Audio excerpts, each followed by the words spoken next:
All right, so we're going to go ahead and get going. My name is Troy Baker. I'm the director of the Better Business Bureau Educational Foundation.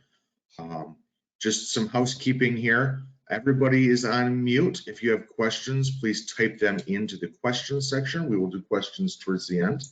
I'd like to get this started with Better Business Bureau President and CEO Phil Catlett. Thank you, Troy. Welcome, everyone. Better Business Bureau Serving Western Michigan serves 38 counties on the west side of the Lower Peninsula. And our largest focus right now is providing the information as timely as we can to the business community, and particularly our accredited businesses, so that you can make well-informed, wisest decisions, have some guideposts along the way as we travel a terrain that many of us have not traveled before. I know at our Better Business Bureau, we have 26 employees, 23 of whom now work entirely from home remotely. And it's a real learning experience for us. So I'm looking as forward to this as many as you are, for the expertise that Dick and Chip can offer to us. And a particular interest to me that I'm sure will be covered in this conversation is, how do we make sure that the remote workforce has a real clarity about what they're attempting to accomplish and what success feels and looks like, and then how do we maintain a great relationship with them so that we can build the kind of culture on a remote basis that we are trying to build inside an organization. And Chip and Dick, thank you for being here today, and I'll hand off to you. Awesome. Well, thank you so much. So just to give a little background here, I'll do a quick intro, and then Dirk, you want to do a quick one too? Yeah. All right. So I'm the president of LaFleur Marketing. We're not going to talk about marketing really much at all, but we started out about 5 years ago, location independent. We moved into an office. We moved into an office after about 1.5 years, but our whole staff is location independent. People will go on vacation, take their stuff. So I just wanted to share some of the things that we've done to help us maintain that. We were able to make the switch immediately. And then I've got to know Dirk, and Dirk can introduce himself, but I just want to kind of lead that off with, we're a client of Dirk's. We like the work that he does, and he's helped us to make sure that we've got some of the security, some of the other needs that we've had. So when we saw what was going on here, recognizing that not everybody could come at it from the angle we did, I asked Dirk to start kind of sharing this presentation with us. So Dirk, if you want to do an intro there. Yeah, thanks. So Dirk Arends, I'm the president of Virtual Systems, and we're a local, so West Michigan-based cloud service provider.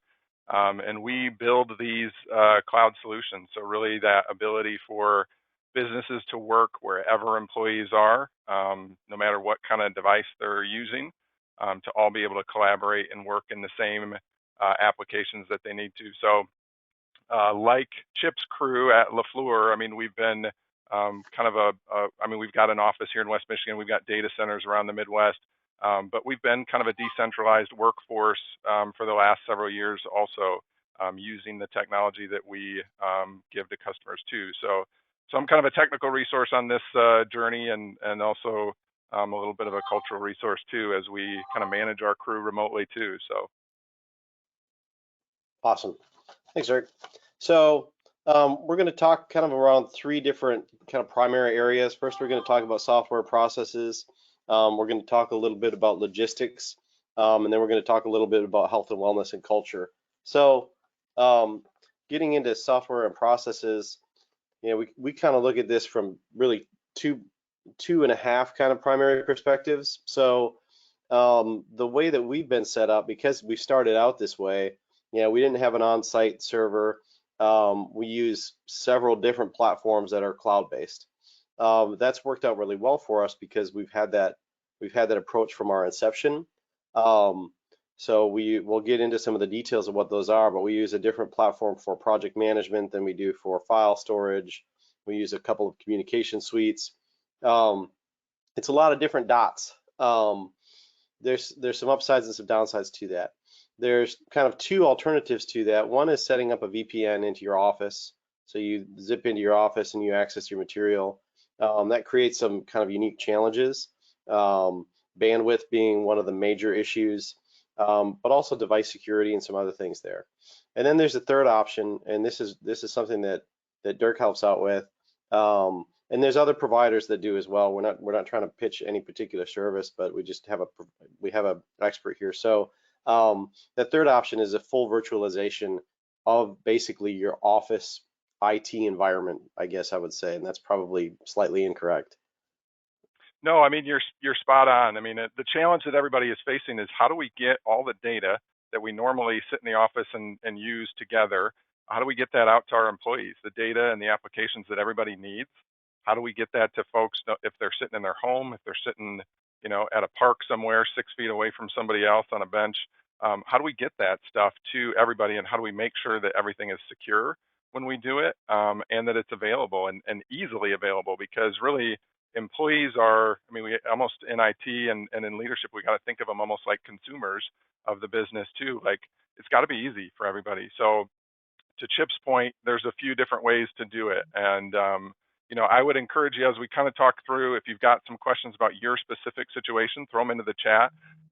If you have, some challenges that you think might face your business in particular, then throw that in there. We'd be happy to answer it. But what's important for you to know is there's a few ways of doing it, like Chip mentioned. So Yeah, so we'll kind of talk first about, we'll talk a little bit about the way that we've gone about this. So what we've done, and this has worked well for us, and I think that there are a lot of organizations that can use this approach. So we use file storage through Office 365. I think a lot of businesses are using Office 365. There are some challenges there, but also Office 365 has a number of different services and pieces of software that I think are probably pretty underutilized. So we're tossed into this, and it's very sudden. Now we have these different needs that we didn't have a little bit ago. So file storage, of course, is one of the most important things. You may be coming from an organization where you have a localized server-based storage, and then that gets backed up somewhere. Office 365 is a great solution there. SharePoint and OneDrive. There's a little bit of difference between those two. We use SharePoint for our primary file storage. OneDrive has more storage, but we find it's a little clunkier to use and share as a group. There are probably better ways to do that. But a couple things to think about there. If your organization is dealing with sensitive personal information, and almost every organization is to some degree, not every organization needs to be HIPAA compliant. But if you do, then there's a few steps that you need to take for Dropbox. If you're on Office 365, you already have it. If you're on a different provider for your file storage, or even if you're just sharing files because you're not in the same place anymore, make sure you check into the HIPAA compliance requirements. So Dropbox requires that you accept their business associates agreement. You can find that in their admin section where you just accept it. Microsoft has that included in their systems. But here, I think what you want to think about is how are you treating that data once it's off of those systems? So you can have that compliance in place with the existing systems, but it doesn't mean that your team is utilizing that. So if you go the route of that cloud-based system, and I'd say that's one of the disadvantages of the cloud-based systems, is you need to make sure that you have these policies created and built, and then you have to make sure that you're enforcing them. So what we're trying to do is we're trying to find as many ways to minimize adding to the stack as possible, because the last thing that you want to do is have to do a bunch of training on new software and new processes when you can't get everybody in the same room. So just to run through some of the things that need to be set up if you are setting up Dropbox or Office 365, make sure your sharing permissions are set up how they should be. Only the right people should have access to that data. Authentication, by strength on authentication, we mean two-factor authentication. Disable permanent deletions, so no one can just delete a file forever. And that kind of gets us into one of the future slides about Office 365 that you need to pay attention to. You need to be reviewing who's accessing that data, monitor the access and activity, and then if you're using third-party apps, just be careful because those can erode that security. yeah, good stuff. I mean, I think I'm going to add there. You're just what Chip said there about think about where you're storing your data and making sure that you're checking the box of that being secure and compliant. But then also think about how you're moving your data, either inside your organization or outside. In a traditional environment where everybody sits in the office, usually you got somebody on an IT team or somebody who you had come in and they configured some networking for you and made sure that everything was secure. But when everybody is decentralized, now we got to rethink, well, how are we moving stuff from one person to another, or how are we accessing it? So just want to encourage you to ask some of the right questions with your technology partners, or even among each other. You know, how are we moving this? Who has access to it? Where does it sit? You know, how are we protecting it? That kind of stuff. So, yep, good stuff. So guys, if someone's on a Google platform, you're thinking Dropbox might be the right way to go? I think that Yeah, that can work. Google has a BAA as well. I'm not as familiar with Google. We don't use it ourselves. The question that we had been getting was, what are some of the more simple file storage systems? And we find that more organizations are on Office 365 than Google Apps. At least that's been my personal experience. But I would just look up HIPAA and Google the G Suite. Google that, see what their requirements are. I'm sure that they're compliant as well. They're very competitive with Microsoft, so the same rules are going to apply. You need to have a BAA in place, and then you need to make sure that you've got the processes in place to enforce your compliance as needed. So does that answer the question? I'm going to think that does. It answered from my perspective, yes. Okay, good. Project management. So this kind of speaks to the nuts and bolts of running the business, but also the culture of the business. And so for us, we use Asana for project management. What that means to me, as the president of the organization, is that I can see when things are getting done, and I can see the progress that we're making on the projects. That makes it much less important to me to know exactly how much time it takes to do those things. We're an agency, so we have some things that we bill hourly. A lot of our projects are not hourly based; they're deliverable based, or they're recurrent deliverables. So a lot of organizations don't have that time necessity attached, right? We need to know the work is done and it's done effectively. So what this allows us to do is set up the project. We use Asana, but there's other ones as well. And Dirk, you could talk about what's in Office 365, but we can run those projects from end to end, see what the progress is, and be less worried about whether or not somebody's sitting in their chair on their laptop at 1:30 in the afternoon. What are you guys using, Dirk? Yeah, we're using Planner. So at the bottom of the slide there, you can see that's part of Office 365.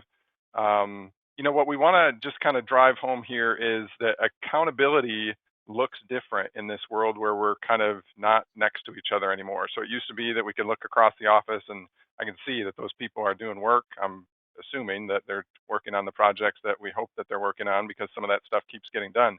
But now I can't see anybody. So if you're not using project management software, like Chip said, there's 3 good ones at the bottom, but start encouraging your teams to get into that more, because we've got to have some accountability across our organizations for how we're completing tasks and at what point in the task we're on and whether we're stuck or not. All that stuff. We can't lean over and ask, the person in the cube or the office next to us a question as easily as we used to be able to. So project management software is a great way to do that.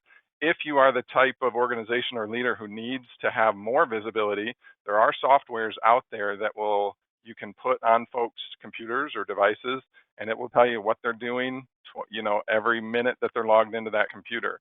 Everything from how many words a minute they can type to what applications they're using and how much time in each application. Like Chip's organization, Virtual Systems doesn't operate that way. We're more deliverable based, so we just use project management software. I don't care when people get stuff done or where they are when they get it done, as long as it gets done in the time frame that we talked about. But other organizations don't do that. They want a little bit more visibility into what everybody's doing. So there are softwares that can do that stuff.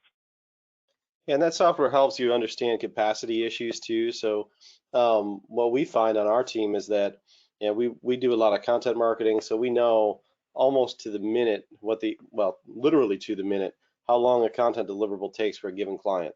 So if we assign that to a different person, we have an understanding of how much they can handle on their plate at a given time.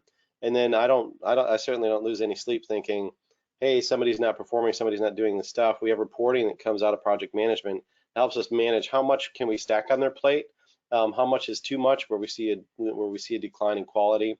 So I think it's a pretty integral part of remote work, because you really have to have an increased level of trust in your team. How can you do that while you have that accountability there? So that helps with that. Dick and Chip, what's the mindset that a leader ought to have as they go about organizing this sort of accountability with their systems? How do you think about that wisely? That's a great question. Yeah, go ahead, Chip, if you want to. Go ahead if you got something. I think that starts all the way back with how you organize and incentivize your team, where you can align the outcomes to be really in parallel with each other, so that they know that as they help the organization grow, as they help you become more efficient in the time that we're in, help you stay viable. Even if they know that they are an integral part of that, then people will be motivated to try to help. And so to me, that starts with a high sense of trust, transparency into how the organization runs, all the way down to the financial status of the organization, and then having systems that allow for that accountability. Yeah, I think that's spot on. I love the starting with that posture of trust, I think is very important. We're all in this kind of weird situation, and we're in it to different degrees, where my wife works, I work, we got 4 kids.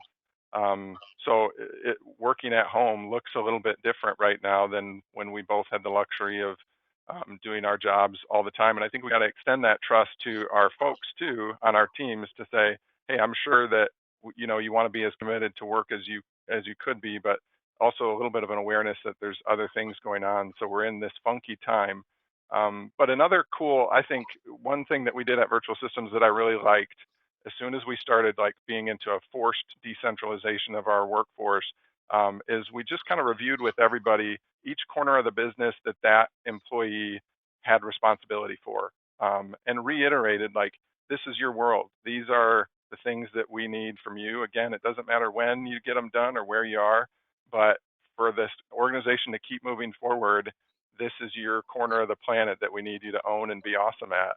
And I think it gave our folks a real sense of buy-in to, the unique situation that we're in, but also the end goal, and the fact that the end goal hasn't changed for us, but some things might look different. So, yeah, that's a great idea, Dirk. I'm going to do that. Yeah, great answers, I think, and one that I can, just from our own personal experience, that I try to live up to what you've laid out there. And I've been in business for a long, long time, and the principles you're laying out make a lot of sense. I think that's a great idea, Dirk. I'm totally going to copy you. Okay, perfect. We're not going to spend a lot of time talking about marketing, but I just want to touch on, we've all gotten an influx of COVID-19 emails, and you may not want to add more to that pile, but at the same time, your team, your internal and external team, your customers, your clients, your employees, they have questions, and the answers that they're looking for are coming from you. So, we've tried to over communicate. We're not getting bounces on our emails. We're getting opens and reads because we're communicating vital information. So I think, be choosy about what you spend out, but if you make sure that your messaging is built around helping your customers and your clients get through this, then they're going to trust you and they're going to value your leadership as you do that. We use a platform called SharpSpring. We're a partner with them, so I don't want to pitch them too much. We like them. MailChimp, Constant Contact, Emma. There's a bunch of them out there. I think it's very important for every organization here to communicate with their customers and clients. And you can do that by sending the whole list. Let them know when you're open, what your services are. One of the things that we've seen, we don't work with any restaurants, not on purpose, but it's just not really our vertical. But we've been getting messaging from some restaurants to say, here's how you can order food from us. Here's how you can get it without ever leaving your car or coming close to us. Here's how you can pay online. And so where you can really define, this is what interfacing with us looks like as we go through this, is incredibly helpful. So it's relatively easy for us. You know, most of our clients are not here in town anyways, so we can do video calls and all that stuff anyways. But if you have a business where you need to deliver, like I won't go buy something if I have to get out of the vehicle and interface with somebody. I want them to put it in the back of my truck and then leave. And so if I know and it's been communicated to me that that's how that transaction looks, I will now come and buy stuff from you. I'd love to hear what you guys are doing. I don't want to put you in the spot, Dirk, but on the Yeah, no, you know what Chip is calling marketing here, I would say is a little bit of a misnomer, but it's communication, and that's what we got to like be in the habit of doing maybe better than we've ever done before, is just getting that information out. And the platform that we do it matters. So we've got some of those options down at the bottom, SharkSpring and MailChimp and Constant Contact, but Chip's organization does just an outstanding job of getting information out to the people that are part of that LaFleur community, whether they're customers or they've just heard of the business before. But they use some cool email platforms. But another thing they do really well is give kind of the human element, the phone calls and the video conferences, and just kind of asking people to be on a video call or jump on a phone call. It's, I think, more important and more challenging than ever to make the human contact with everybody. Email is a big part of that now, but also there's some internal messaging, and looks like we're leading right into that slide here, that you might use on your own team. And I'll just keep going here. At Virtual Systems, we use Teams, Microsoft Teams at the bottom there. But there's a lot of other ones you can use. And I think the encouragement to everybody on the call here is find the internal messaging platform that helps you kind of weed out your communications from your email, you know, and sit on that platform with your business and have the internal conversations that you need to have. Teams I like because it's intuitive, it's easy. But also I can be having a conversation, I can create a channel with maybe 3 people who I need to have a conversation with. And if that turns into, hey, let's make this a quick phone call, it's a one-touch phone call, and we can get everybody on either the phone or a video call where we're all looking each other in the face and going, okay, let's get clarity on this thing and make a decision and move on. So, and that's what you know, that's the function of the technology for your business and the communication system for your business. So Chip, I know you guys use some stuff too and have had some good success with Dialpad and some other stuff.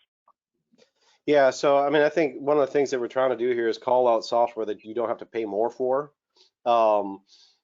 You know, I wish we were already on Teams, but we're already established on Slack, and there's a per user seat cost on Slack.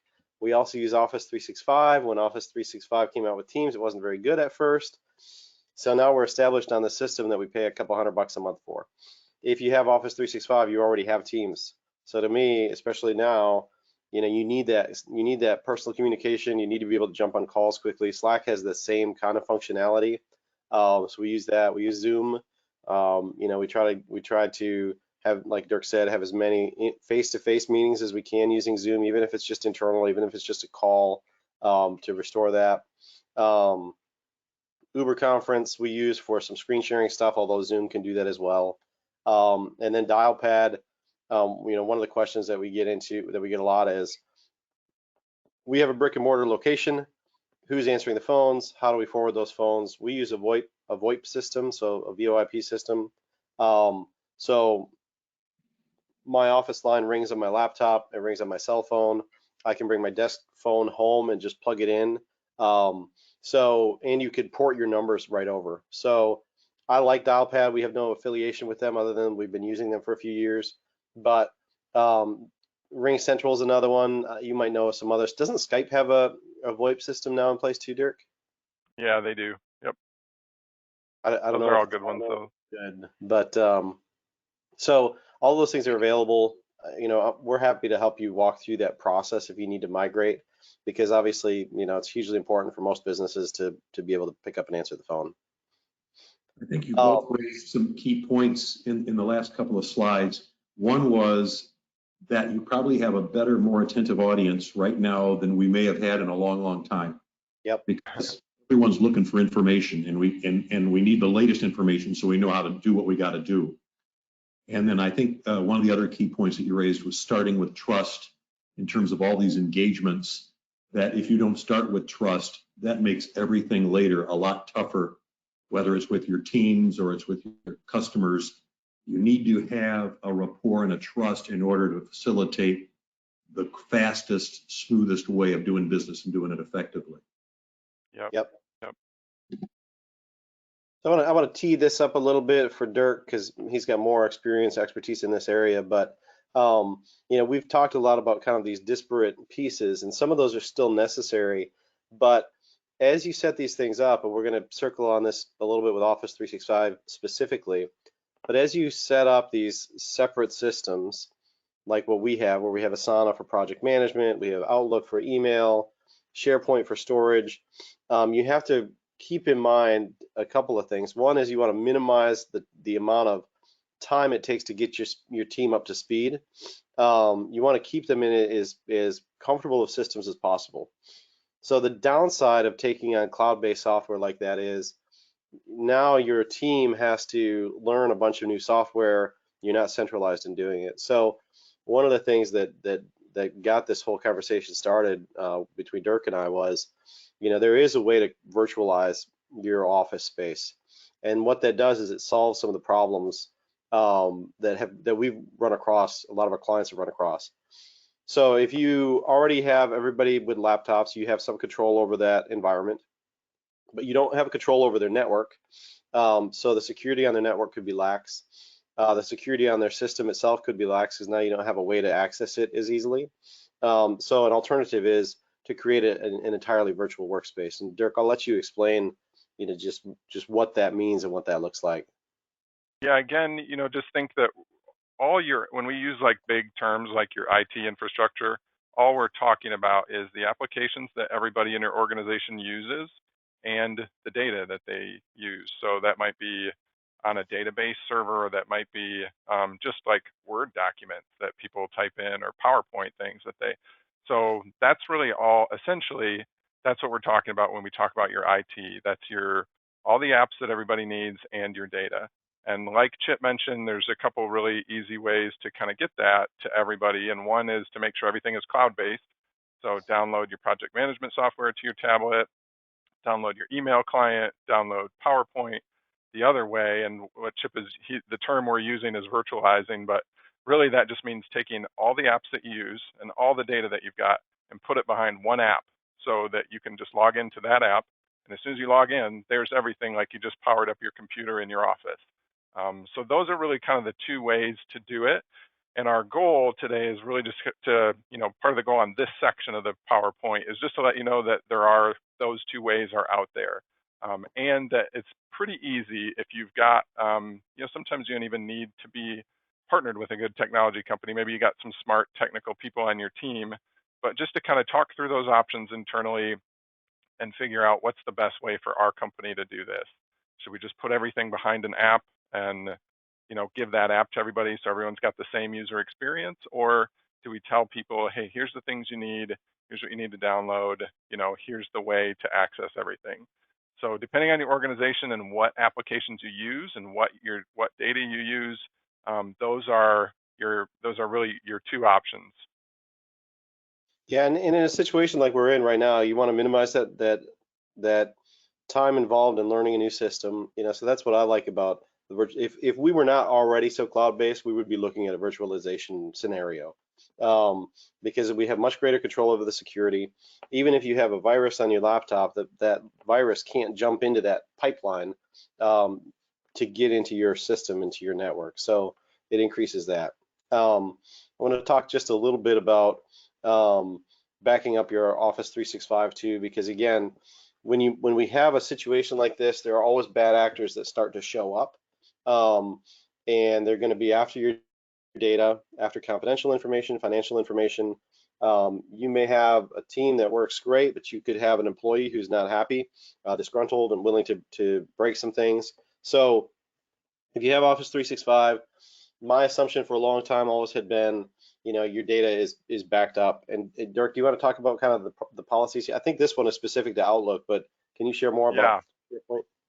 Yeah, I think, the message here is if you're using cloud-based apps for all your stuff, like Office 365, and I recommend it, it's awesome. G Suite is also awesome if you're using that. But you got to know what the data retention policies are inside those apps. So if you start saving everything into SharePoint and OneDrive, or saving everything into the cloud, a lot of folks make the assumption that it's always there, like that cloud company, whoever they are, this thing that I pay $8-12 a month for is keeping my data forever, and it's not. And that may be fine, the fact that it doesn't keep it forever. But if you look at the slide, you kind of get a sense for, how long your deleted items or what stays in your recycle bin actually stays in there. So you can go back a month in your recycle bin and you'll still find stuff. But if you're looking for something from 3 months ago or 6 months ago or 2 years ago, it's not there because Microsoft deletes it because, let's be honest, they have to keep servers, they have to keep storage somewhere for all this data. They can't keep everybody's data forever. So in those cases, it's you can bolt on some software to your G Suite, to your Office 365, whatever it is, that will help you keep your stuff forever. Chip's doing this at LaFleur. It's not expensive. It's one of those things that we want you to know about so that as you start using cloud applications more, you can kind of tweak those things to accommodate the business needs, because especially if you're in a highly compliant work environment, you got to keep stuff for a long time. So behooves you to know how long some of those providers are actually keeping your stuff. Yeah, what do we use? Is that where Veeam comes in, or is that a different thing? Yes. Okay. Yep. We use a software called Veeam, and we bolt it right onto LaFleur's Office 365, and it keeps their stuff for, I think, forever. So nice. I like that. Yep. I like it. Kind of going along the lines of security, you need to keep your team and you need to keep your data safe. It is by default, I would say, in most instances, less safe when you have a team of people who are dispersed, right? So we're going to see an increase in bad actors and people who are willing to try to hack into your system. So we update a couple of settings in our Office 365, and I'm sure there's more. And Dirk, you'd have a better insight into this, but for kind of a layperson, for myself, what I did was I went into your Office 365 settings here. So you go to like all settings basically. Underneath security, you've got a security button under your admin consoles. Click on that. There's a thing in there, it's called Advanced Threat Protection.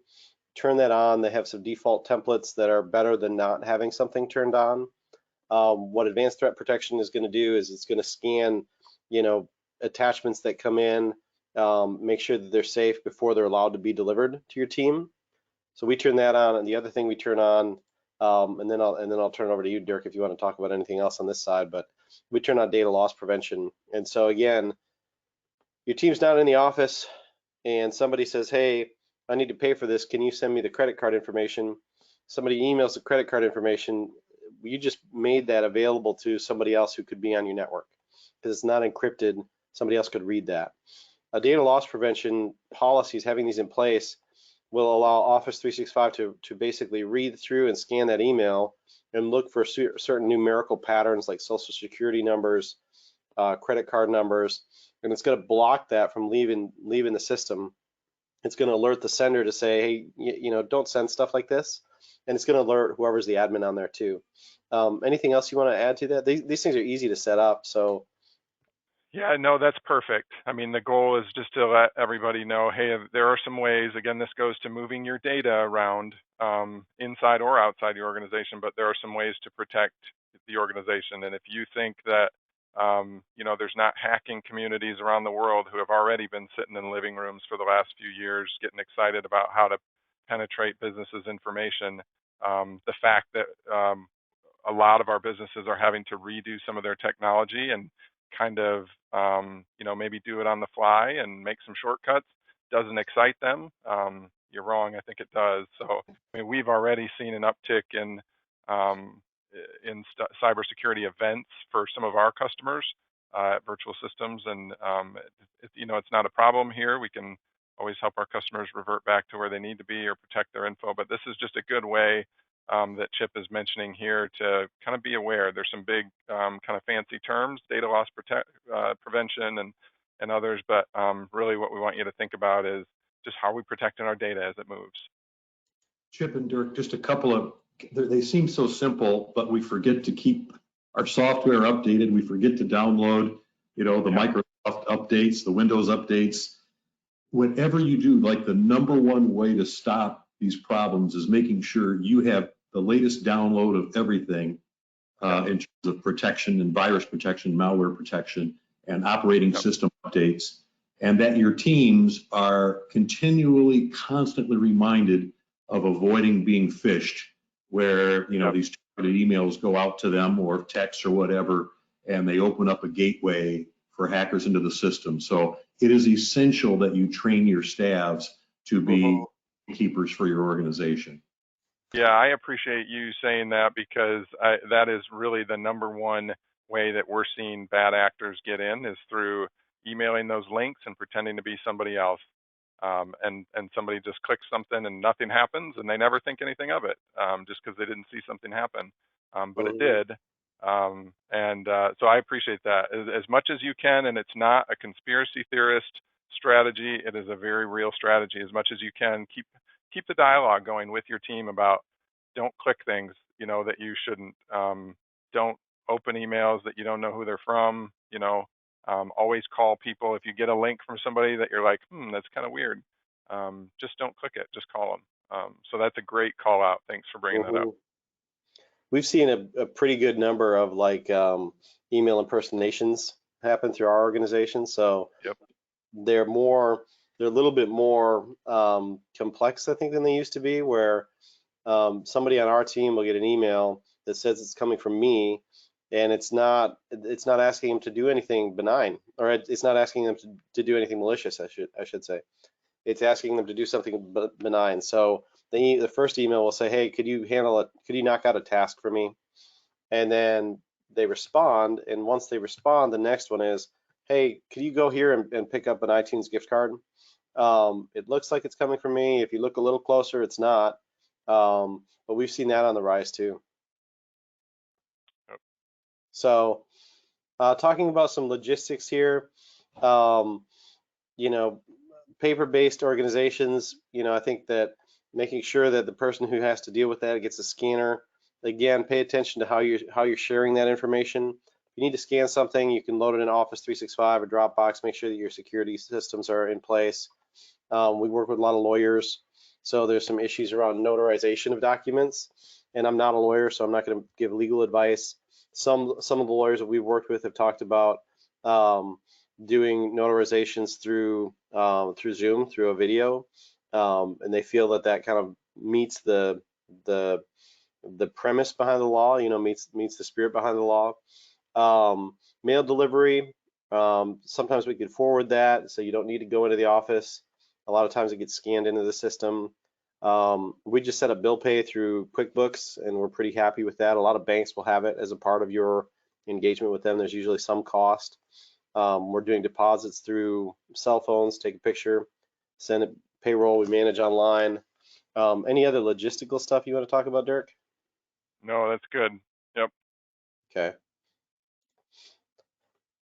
And then on the health and wellness side, I think that, like Dirk said, we're all getting used to this new normal, and we don't know how long we're going to have to get used to it.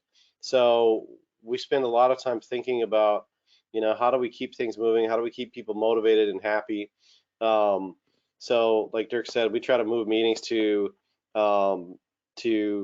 video or to phone calls where we can, where we can see somebody else's face. We try to encourage people to get up in the morning, take a shower, get dressed, go to your home workspace, and have that structure that you're used to having. Take a lunch, take the time. We don't monitor that, but we just try to encourage people, get up, get dressed, get ready.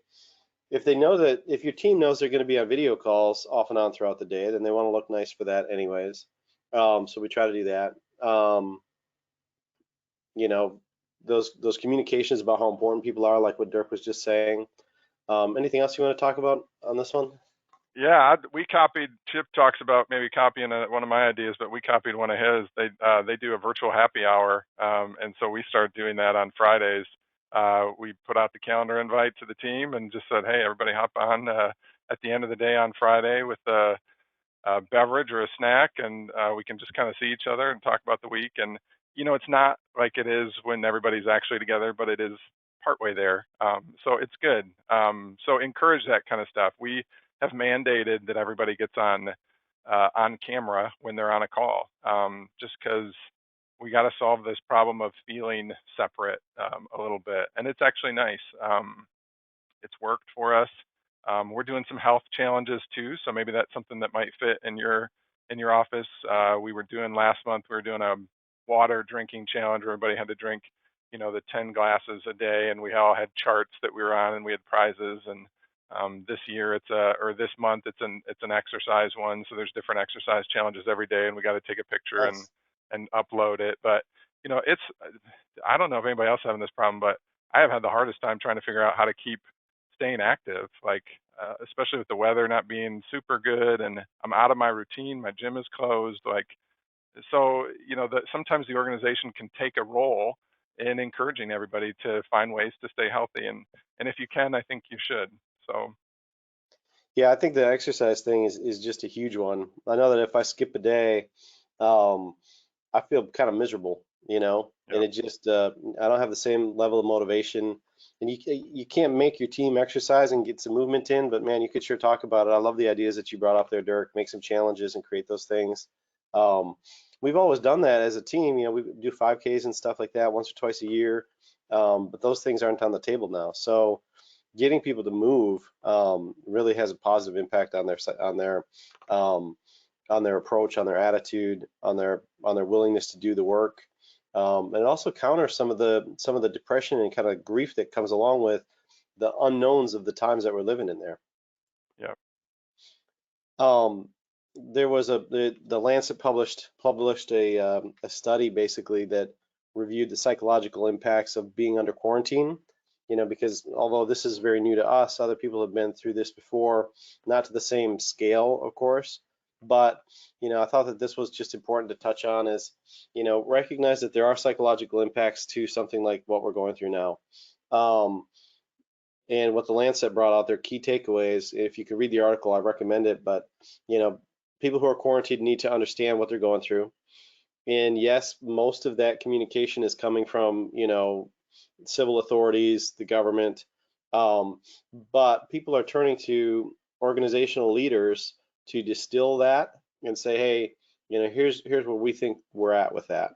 So don't be afraid to kind of share thoughts on that, share where the organization is at, try to encourage people, try to provide them with as much security as you can. We can look out for our team and make sure that they have what they need, the stuff that they need. In our organization, we just had someone have a baby 2 days ago in the middle of the night. So, our team is getting stuff together to drop off on their porch. We're not going to violate any social distancing stuff to do that, but, we recognize that there's a need. So ask the question and find out what people need. Are people running out of something that we could supply? Some of these other things are a little bit more governmental perspectives, but, emphasizing the altruistic choice of self-isolating, we can also reflect that and share that with the team and say, hey, look, we're all making a sacrifice here so that we can get through this with as few losses as possible, with as much good health as possible. So what we're doing is a sacrifice, but it's a sacrifice with a positive end. And so I think taking that perspective really can help kind of drive people through.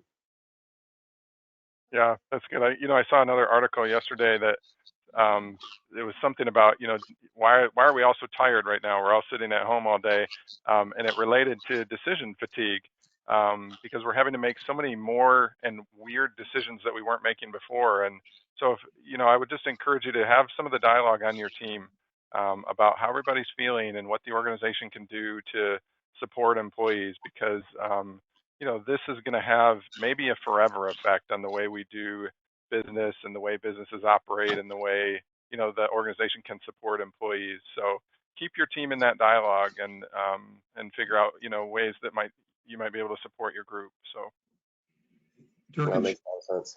This is great information. I noticed, Chip, that there were some tips that you had. They were kind of on the invitation for businesses to participate in this. There was a lot of great information there as a little bonus. So if they go back to their invitations, they can click on the bonuses that you had about working remotely. Both of your organizations have been thriving and providing value in our marketplace, and we are so grateful for you being willing to take this time to educate the BBB accredited businesses about how they go about this. Wanted to share that we've got a few upcoming webinars, and tomorrow Eric Mills, who is a regional VP with Fifth Third in business banking, at 2 o'clock will be providing bank guidance on the COVID-19 SBA loans, which are going to free up tomorrow. I'm told we can start submitting our applications tomorrow. The payroll protection plan, as well as the emergency declaration loans. So that's on Friday, and you can register for that for the 2 o'clock. And then next Tuesday at 11 a.m., there's an unemployment law Q&A about what the new laws and what's going on, navigating changes for your business, and a couple of Miller Johnson attorneys will be presenting there. That's April 7 at 11. We're going to have the SBA in sometime next week as soon as they're ready. And then getting the most out of your BBB accreditation. This reflects back on what you guys were talking about earlier, that there may be more of a market now and more attention that people can pay to maximizing the benefits and opportunities they have. And we've noted with a lot of BBB businesses that they aren't signed up for our free customer review program. They're not using eQuote effectively to drive business directly. And this is the time to learn about those and get set up on those so that they're working effectively for you when the marketplace frees up again, the dollars are flowing.